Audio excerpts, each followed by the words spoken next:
और कानपुर से हमारे संवाददाता राम जी और साथ ही कन्नौज से हमारे संवाददाता पीयूष हमारे साथ में जुड़े हुए हैं। वहीं बीजेपी नेता श्रीकांत मिश्रा हमारे साथ में जुड़े हुए हैं। बीजेपी के पास में जाते हुए श्रीकांत मिश्रा जी, क्या कुछ लगता है, क्योंकि 3 हमने यहाँ पर चरण देख लिए, चौथा चरण चल रहा है, क्या कुछ लगता है इस बार, क्या कुछ समीकरण? चौथे चरण में भी हम लोग सारी की सारी सीटें जीतेंगे। जनता ने एकदम मन बनाया है, जनता सीधे मोदी जी से कनेक्ट है पंकज जी।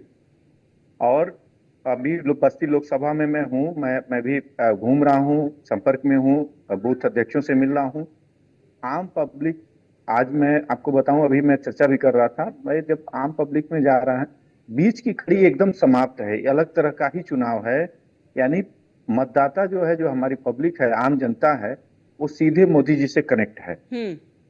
ठीक है कि हमारी बूथ के स्ट्रक्चर हैं, हमारे पन्ना प्रमुख हैं, वो संपर्क कर रहे हैं, वो पर्चियां पहुंचा रहे हैं, सारी चीजें हो रही हैं।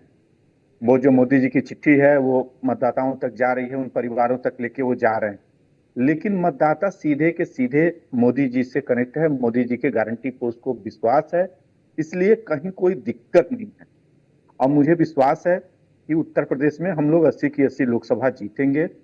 और ये जो विपक्षी पार्टियां हैं जो तरह तरह की बातें कर रही हैं, और अभी हमारे कांग्रेस के प्रवक्ता थे, वो कह रहे थे कि कांग्रेस के लोग जा रहे हैं, आप लोग ज्वाइन कर। भाई, कांग्रेस के लोगों को रोकने का काम कांग्रेस का है, समाजवादी पार्टी के लोगों को, नेताओं को दूसरे दलों में जाने का काम, रोकने का काम उनका है। ये काम भारतीय जनता पार्टी का तो है नहीं। कार्यकर्ता को ये विश्वास है, कार्यकर्ता के मन में यह संकल्प है कि हर हाल में मुझे 400 पार के लक्ष्य को पाना है, इसलिए हम वो सारी चीजें अपने अनुकूल करके और इस लक्ष्य को पाने की कोशिश करेंगे। लेकिन श्रीकांत जी, जिस तरीके से विपक्ष की अगर बात करें, खास करके अखिलेश यादव की दाव भी इस बार जो साख है वो दाव पर लगी हुई है। कन्नौज की अगर बात करें, क्योंकि सुब्रत पाठक वहां से हैं, तो अखिलेश यादव का भी कहना है कि इस बार कुछ भी हो जाए, किसी भी तरीके से जुमलेबाजी कर ले बीजेपी, लेकिन जीतेगा तो इस दौरान विपक्षी। तो 4 तारीख को पता चल जाएगा कि विपक्ष जीत रहा है कि मोदी जी पुनः प्रधानमंत्री बन रहे हैं। ये जो टेम्परेचर जो हाई है ना इस समय, इसने टेम्परेचर जो हाई है इस समय वर्तमान में, वो विपक्ष का बीपी हाई कर दिया है। इस बीपी हाई होने में विपक्ष के लोग अंड का बंड बोले जा रहे हैं। उनको ये पता नहीं है कि जनता असल में क्या है। कि देखिए पंकज जी, वो लोग जनता से के पास जा नहीं रहे हैं, वो ऊपरी हवाई ट्विटर खेल रहे थे, ऊपर खेल रहे हैं। जनता के पास जाते तो उनको मालूम होता कि जनता ने क्या मन बनाया है, जनता ने अपने नेता के ऊपर कितना विश्वास किया है। और पंकज जी, यह अद्भुत है चुनाव। मैं आपको बताऊं, मैं अपने जीवन में पहला चुनाव देख रहा हूं कि मतदाता सीधे सीधे प्रधानमंत्री जी से कनेक्ट है। ठीक है श्रीकांत जी, मैं वापस लौटूंगी इसके साथ में अपने सहयोगियों से जगह जगह से ये भी पूछ लेते हैं कि आखिरकार वहां पर किस तरीके का समीकरण नजर आ रहा है। कन्नौज से हमारे सहयोगी पीयूष तिवारी हमारे साथ में जुड़े। पीयूष, कन्नौज में अभी तक की क्या तस्वीर रही है, किस तरीके से वोटर्स वहां पर जा रहे हैं, और क्या कुछ इस दौरान क्या कुछ मुद्दे ऐसे रहे जिनको देखते हुए वोटर्स इस बार वोट डालने के लिए गए हैं? यूपी की लगभग हर सीट पर क्षेत्रीय मुद्दों के साथ साथ कहीं न कहीं राष्ट्रीय मुद्दे भी इस बार हावी रहे हैं। ये बात स्पष्ट है कि यहाँ से सपा सुप्रीमो अखिलेश यादव जो कि समाजवादी पार्टी के अध्यक्ष हैं, उनकी किस्मत दांव पे लगी हुई है। तो तमाम समाजवादी पार्टी के नेताओं की ये जिम्मेदारी है कि वो किसी भी तरीके से इस सीट को निकाले। लेकिन इस बात से इनकार नहीं किया जा सकता है कि सुब्रत पाठक ने पिछले 5 सालों में जिस तरीके से यहाँ पर काम किया है, यही और कहीं न कहीं लोगों के बीच में हो गए हैं। इसके साथ ही जो केंद्र सरकार की योजनाएं हैं वो जनता के बीच में पहुंची है, वो भी कहीं न कहीं भारतीय जनता पार्टी को इसका फायदा इससे मिलता हुआ नजर आ सकता है। सुब्रत पाठक अपना जीत का दावा कर रहे हैं, अखिलेश यादव अपना जीत का दावा कर रहे हैं। लेकिन आपने एक तस्वीर देखी कि अखिलेश यादव थोड़ी देर पहले तमाम बूथों पर गए, इस दौरान भारतीय जनता पार्टी के कार्यकर्ताओं ने, नेताओं ने अखिलेश यादव को भारतीय जनता पार्टी के झंडे दिखाए, जिसके साथ ही जय श्री राम के नारे लगाए गए, भारतीय जनता पार्टी पक्ष में नारेबाजी की गई। अखिलेश यादव ने इशारों में इशारा किया बीजेपी के तमाम कार्यकर्ताओं को, कुछ नहीं होने वाला, यानी कि अगर आप नारेबाजी कर रहे हैं इससे कुछ नहीं होगा। हालांकि दूसरी तरफ समाजवादी पार्टी के कार्यकर्ताओं, नेताओं ने भी जमकर नारेबाजी की। तो दोनों तरफ नारेबाजी देखने को आज मिली है, क्योंकि सुबह से ही जो वोटर है वो निकल रहा है, जो पहले दूसरे और तीसरे चरण में देखने को नहीं मिला था कि तमाम बूथों पर वोटर नहीं निकल रहे थे, लेकिन कन्नौज में जो वोटर है वो निकल रहे हैं। 2 बातें हैं, एक तरफ समाजवादी पार्टी या कांग्रेस या इंडिया अलायंस की बात करें, उनका जो वोटर है वो लगातार निकल रहा है।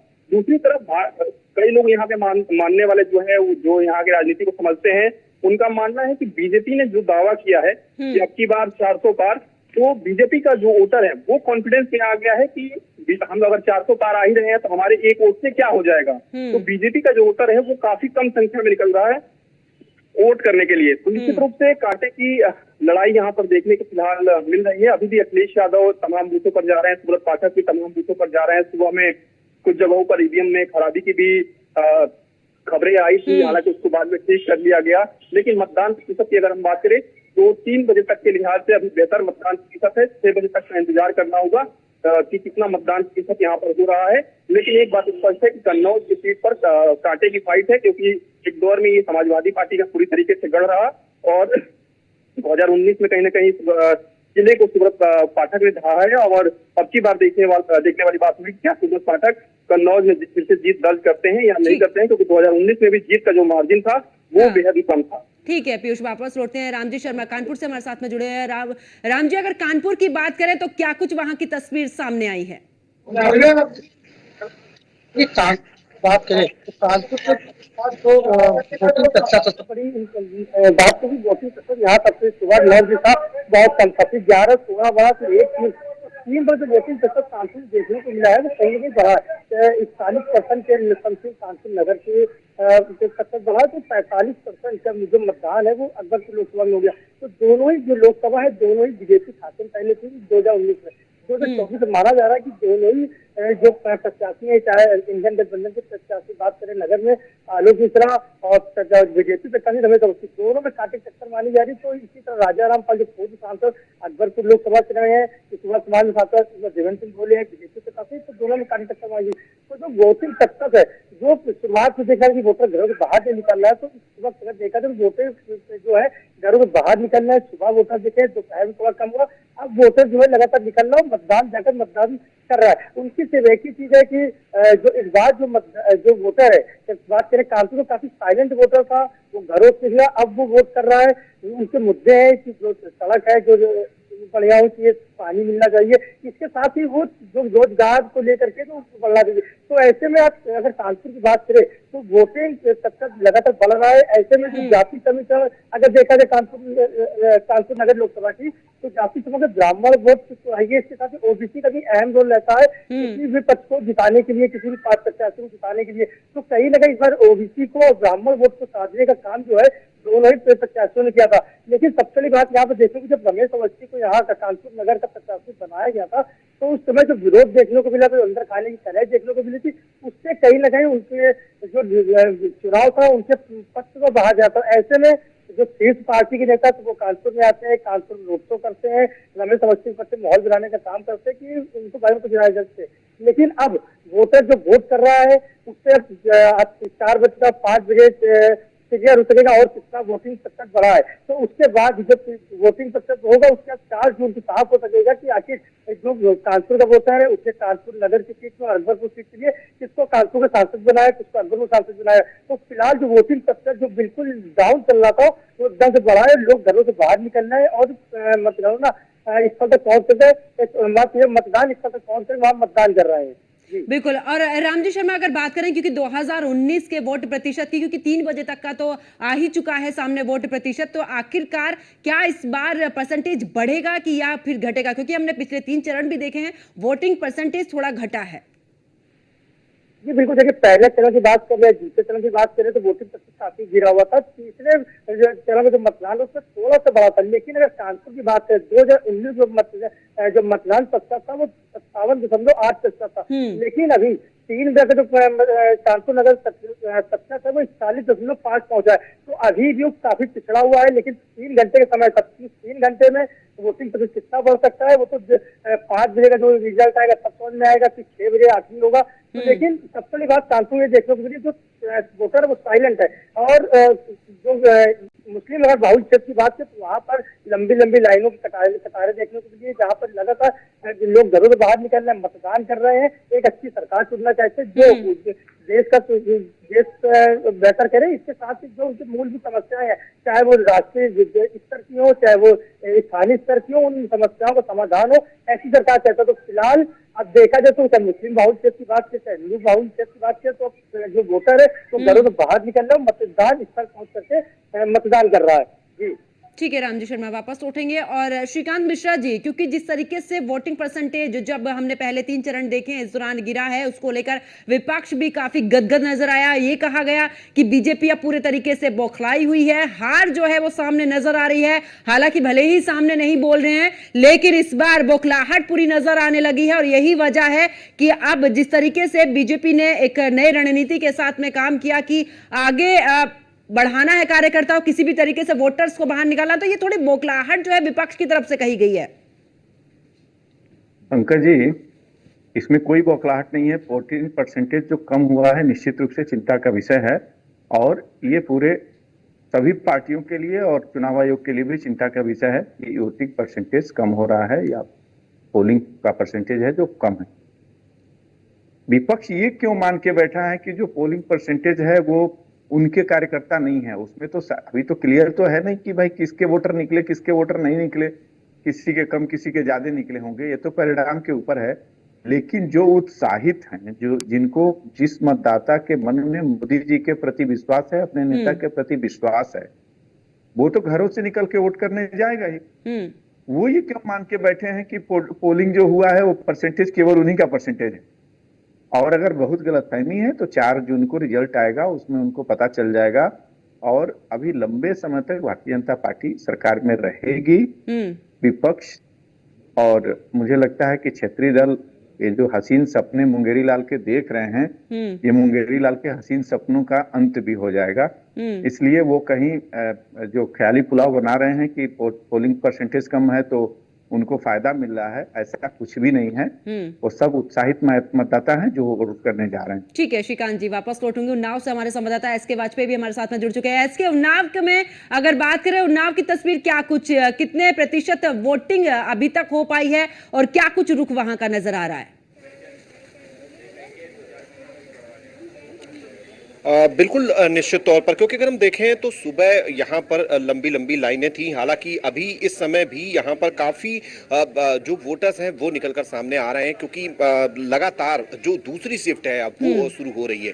आप देख सकते हैं कि बहुत सारे जो महिला वोटर्स हैं जो सुबह की पाली में वोट नहीं कर पाए थे, जो दूसरी शिफ्ट में आ रहे हैं वो यहाँ पर लगातार पहुँच रहे हैं और दूसरी पाली में वोट डाल रहे हैं। हालांकि जो उन्नाव का वोटिंग परसेंट है वो 46.5 के करीब में लगभग अभी तक है, और लगातार ये वोटिंग परसेंट अभी चूंकि दोपहर 3 बजे तक का है, अभी उसके बाद जो लोग भी शाम 6 बजे तक आएंगे और शाम 6 बजे तक पोलिंग स्टेशन में पहुंच चुके होंगे, उनको सभी को वोट डालने दिया जाएगा। तो निश्चित तौर पर दोपहर में थोड़ा धूप जरूर थी, जिस वजह से वोटिंग थोड़ा बीच में कम हुई थी। हालांकि सुबह भी बड़ी बड़ी लाइनें थी और इस समय भी लगातार आप देख सकते हैं कि मेरे पीछे जो तस्वीरें हैं कि लगातार वोटर्स आ रहे हैं, जो शाम के समय, जो सुबह नहीं आए, अभी शाम के समय वोटिंग करने के लिए यहां पहुंच रहे हैं।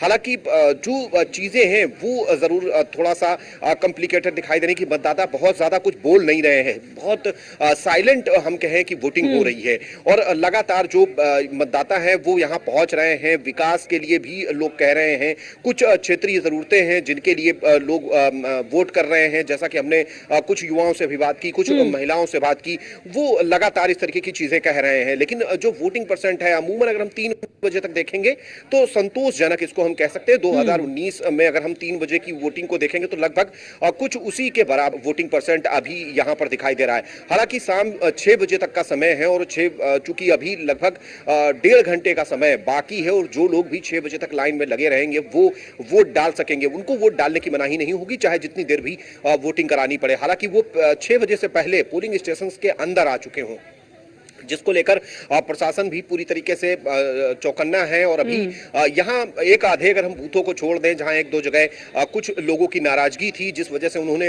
वोटिंग करने से मना कर दिया था। हालांकि प्रशासन ने बाद में समझा बुझाकर वहां चीजें सामान्य कराई। लेकिन हम जहां खड़े हैं ये राजधानी के पास का जिला है उन्नाव, और उसका जो GIC है वो ये वोटिंग स्टेशन है। और यहाँ पर आप देख सकते हैं कि लगातार जो केंद्रीय सुरक्षा बल के जवान हैं वो भी यहाँ पर हैं, जो महिला अधिकारी हैं, जैसा कि आयोग का भी निर्देश था कि महिला अधिकारी भी हर बूथ पर कम से कम एक महिला अधिकारी रहेगी, जो यहाँ पर इंश्योर करेंगी कि जो भी महिलाएं आ रही हैं उनकी आईडी मैच कर ली जाए।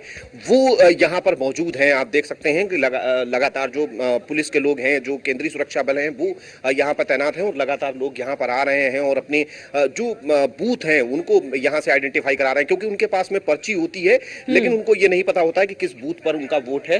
तो आप देख सकते हैं यहाँ पर उनकी सहायता के लिए भी लोग बैठे हुए हैं, जो उनको बता रहे हैं कि किस बूथ पर आपको जाना है और कहां पर आपको अपना वोट करना है। तो निश्चित तौर पर जब अभी शाम हुई है, शाम होने के बाद फिर से लगातार वोटर्स निकल रहे हैं और लगातार यहाँ पर जो मतदान केंद्र है लगातार यहाँ पर वोटर्स पहुंच रहे हैं। तो निश्चित तौर पर उम्मीद है कि अगर हम उन्नाव की बात करें तो जहां दोपहर 3 बजे तक ही लगभग 46.5% के करीब में वोटिंग परसेंट हो चुका था, तो उम्मीद है कि लगभग अगर हम 6 बजे तक देखेंगे तो 60 या उससे ऊपर जाने की उम्मीद उन्नाव में। हालांकि बाकी जो सीटें हैं जिसमें धौरारा में सबसे ज्यादा मतदान है, उसके अलावा कन्नौज में भी लगभग 52% के करीब मतदान, उसके अलावा खीरी जैसी सीटें हैं जहां पर भी मतदान प्रतिशत अच्छा है, सीतापुर में भी मतदान प्रतिशत अच्छा है।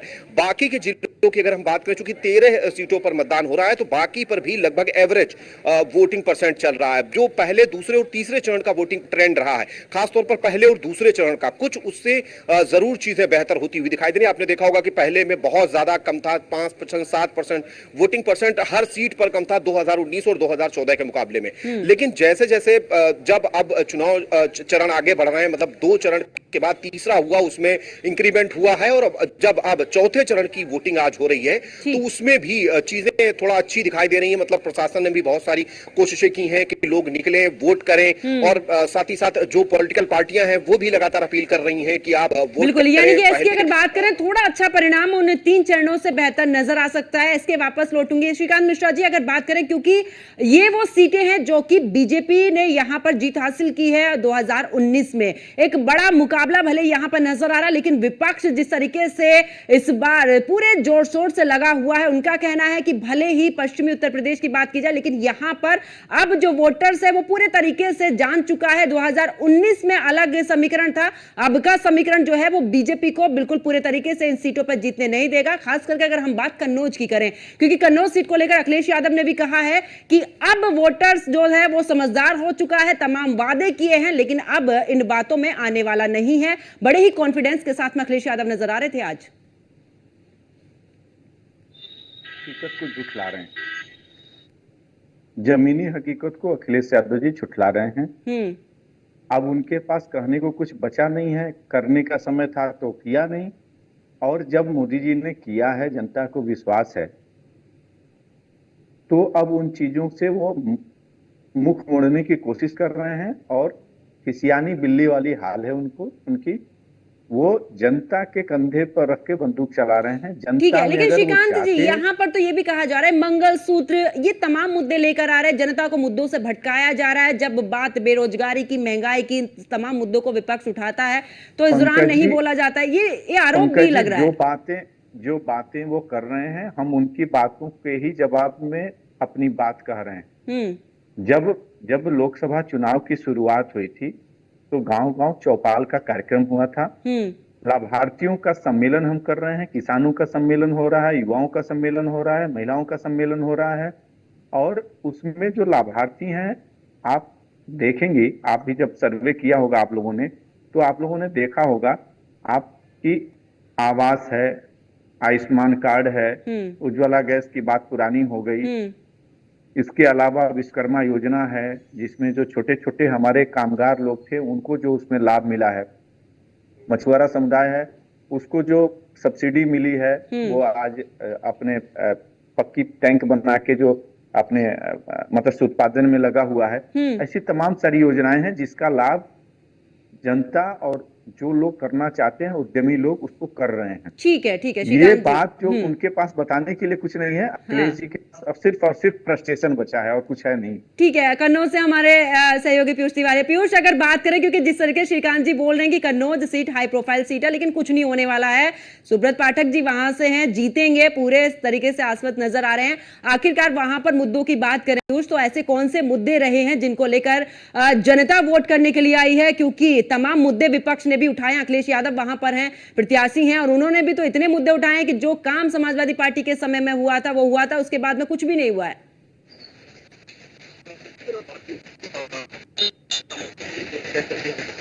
लोग हैं, उनका मानना है कि सुब्रत पाठक के आने के बाद से भी यहाँ पे काफी बेहतर काम हुए हैं। सुब्रत पाठक भी लोगों से मुलाकात करते हैं, लोगों की समस्याओं को सुनते हैं, उनसे बातचीत करते हैं। लोग अगर उनके घर पर जाते हैं तो उनसे मुलाकात करते हैं।